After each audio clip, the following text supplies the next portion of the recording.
L'eau est sacrée pour les Premières Nations parce que l'eau, c'est la vie. L'eau potable soutient toutes nos relations. Il est de notre responsabilité de prendre soin de l'eau et de la protéger pour les générations futures. Je m'appelle Rowan et j'ai travaillé à l'Université Dalhousie et j'ai participé à ce projet. Je fournirai une traduction de cette vidéo en français.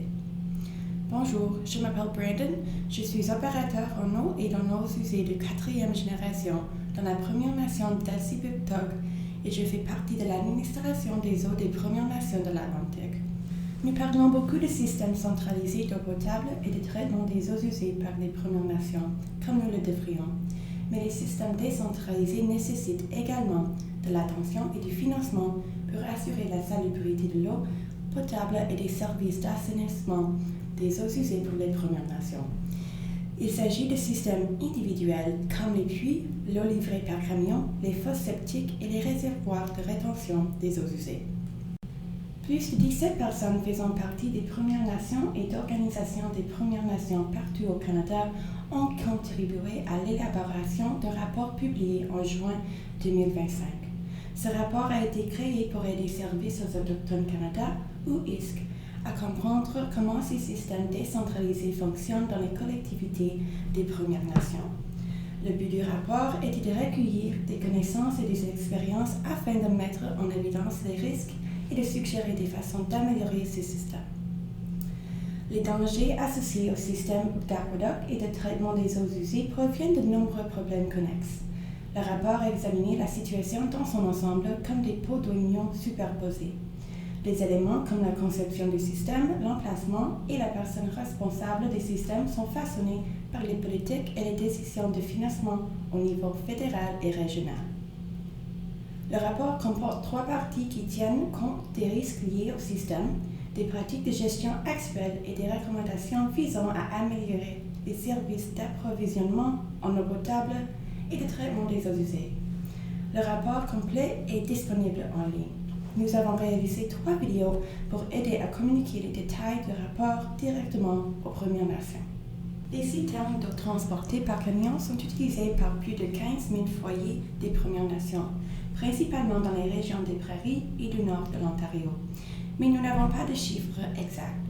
Cela peut être la seule option lorsque les maisons sont éloignées les unes des autres ou sont situées sur des terrains rocheux, mais les contributeurs au rapport ont déclaré que l'eau transportée par camion était souvent utilisée pour éviter les réseaux de canalisation coûteux. Mais ces économies à court terme peuvent causer des problèmes à long terme aux nations. Les systèmes de camions-citernes comportent un grand nombre de pièces mobiles et chaque pièce présente des risques et des besoins d'entretien.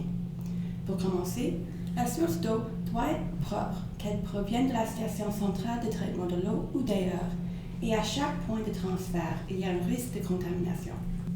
Les stations de remplissage et les camions doivent être régulièrement désinfectés à l'aide de chlore et la qualité de l'eau doit être contrôlée.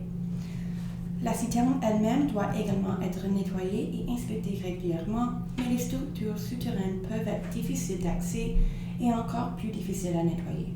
Même les citernes hors sol nécessitent une formation de travail en espace clos. Au fil du temps, les parois des citernes peuvent produire des biofilms qui peuvent dégrader la qualité de l'eau et certaines nations ont déclaré avoir trouvé des déchets à l'intérieur des citernes qui n'étaient pas correctement scellés.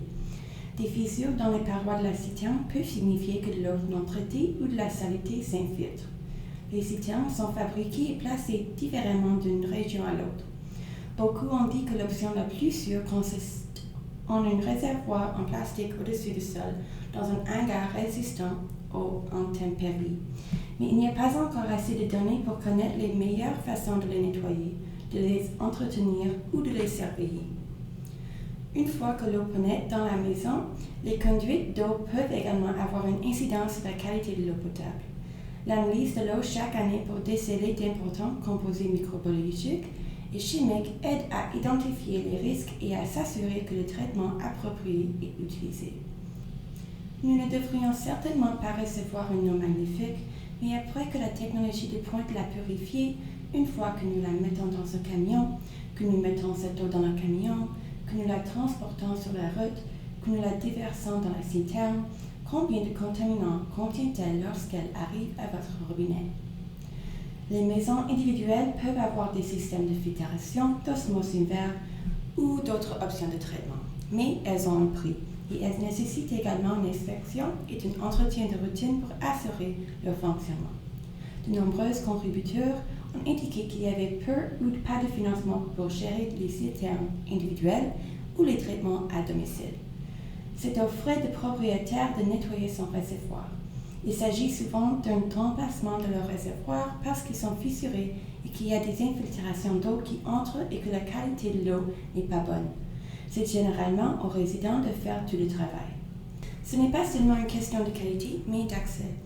Les camions d'eau peuvent endommager les routes et les ponts, fournir peu d'eau selon leur calendrier de livraison et peuvent ne pas livrer par mauvais temps si les routes ou les citernes ne peuvent pas être atteintes. Cela signifie que les familles peuvent avoir besoin de recourir à une conservation stricte de l'eau à certains moments. Ils hésiteront à dépenser autant d'argent pour installer un système de distribution d'eau, mais ils continuent néanmoins à réparer les routes en raison de l'usure importante causée par les camions-citernes, qui les empruntent et les endommagent et ils doivent continuellement payer pour cela. Les systèmes centralisés sont plus abordables lorsque les maisons sont proches les unes des autres et que ces systèmes reçoivent un financement annuel.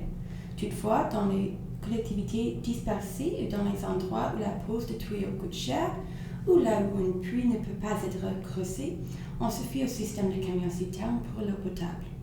Toutefois, seuls les camions et les chauffeurs reçoivent un financement régulier. L'entretien des citernes, les inspections, les réparations et la surveillance de la qualité de l'eau reçoivent rarement un financement adéquat, ce qui fait peser le fardeau de ces systèmes d'eau sur la nation et ses membres. Donc, pour aller d'où nous en sommes à l'endroit où nous devons être, peut parfois prendre 5, 6, 7 ans. Entre-temps, les collectivités linguisent dans une situation où elles n'ont pas assez de logements. Ils grandissent évidemment, les infrastructures sont limitées, alors elles sont en quelque sorte obligées de construire des maisons avec une capacité de transport par camion parce qu'ils peuvent acheter un camion, n'est-ce pas? Et plus nous attendons, plus ça coûte cher. SAC a financé ce rapport pour comprendre comment améliorer ces systèmes et les contributeurs ont fait partie des recommandations similaires partout au Canada. La partie 3 du rapport traite des recommandations visant à combler la lacune et les risques mis en évidence dans la partie 2 du rapport. Les recommandations sont organisées de manière immédiate, intermédiaire et réforme, parce que certaines modifications peuvent être apportées rapidement, tandis que d'autres prendront du temps. Les recommandations s'articulent autour de 3 thèmes. 1. Financer le coût réel des services d'eau potable et de traitement des eaux usées afin de protéger la santé publique et environnementale. 2. Créer les systèmes et les outils nécessaires à l'appui de l'autodétermination des Premières Nations. 3. Gérer ensemble les systèmes centraux et individuels pour soutenir le bien-être de la nation. Les recommandations soulignent la nécessité d'évaluer les systèmes de camions-citernes d'une manière plus holistique, afin de comprendre le fardeau qu'ils représentent pour les nations. Le rapport recommande de financer des nations pour recueillir des données et élaborer des mesures pour des systèmes durables, et pas seulement pour les situations d'urgence. Certaines nations, comme Whitefish Lake numéro 118 et les crues Samson, ont donné des exemples de réussite lorsqu'elles avaient les outils, le temps et le contrôle nécessaires pour gérer leur système. Ces 2 nations ont partagé leurs histoires pour le rapport parce qu'elles voulaient faire savoir aux autres comment elles l'ont fait pour aider d'autres nations. Les contributeurs ont déclaré qu'il était important d'avoir des plans de financement et de services à long terme qui relient la croissance du logement à des systèmes fiables d'approvisionnement en eau potable et de traiter des eaux usées.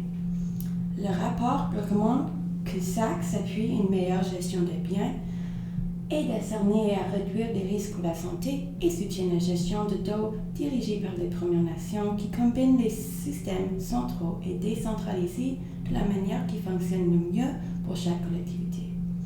Le rapport peut être consulté en ligne. Il y a aussi des résumés vidéo pour les systèmes de puits individuels et les systèmes d'égouts sur place. Des brochures d'informations sur le rapport sont disponibles à l'adresse ci-dessous.